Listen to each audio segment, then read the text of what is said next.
Dear students, আজকে আমরা circular motion এবং পিরিয়ডিক মোশন অর্থাৎ বৃত্তীয় বেগ আর হচ্ছে পর্যাবৃত্ত বেগ, এই দুটোর পার্থক্যটা আমি আজকে তোমাদের বোঝাবো। এই পার্থক্যটা বোঝানোর জন্য আমি একটা দেখো ঘড়ি এনেছি আর একটা আমাদের ইরেজারকে আমি সুতো দিয়ে বেঁধেছি। এরপরে কাছে এসে দেখো কি হচ্ছে না, এখানে এই যে লাল রঙের যে কাঁটা, এটা আমরা জানি সেকেন্ডে কাঁটা, এইটা ঘুরছে, ঘুরতে ঘুরতে ঠিক 60 বার হবে তখন এখানে আসবে।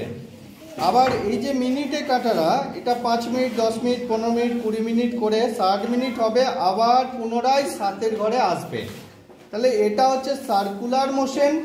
আবার একটা কি আছে, একটা পিরিয়ড আছে। পিরিয়ড একটা সময় পরে সে আবার নিজের জায়গায় ফিরে আসছে।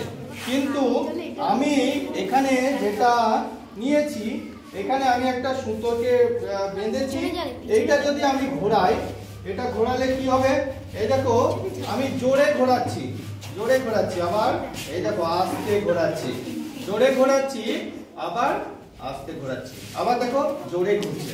তাহলে আমি কি দেখলাম, এটাও কিন্তু সার্কুলার মোশন। কিন্তু কখনো জোরে ঘুরছে মানে তাড়াতাড়ি ফিরে আসছে, আর কখনো আস্তে আস্তে ঘুরছে মানে বেশি সময় পরে ফিরে আসছে।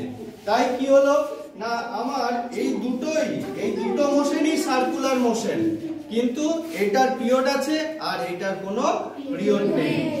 তাই সব সার্কুলার মোশন, সবাই সার্কুলার মোশন, কিন্তু কোনটা পিরিয়ডিক অন্যটা পিরিয়ডিক নয়, তাই না? তাহলে সার্কুলার মোশন হলেই যে পিরিয়ডিক হবে তা নয়, কিন্তু পিরিয়ডিক হলে সার্কুলার অবশ্যই হবে। বুঝতে পেরেছো? Thank you.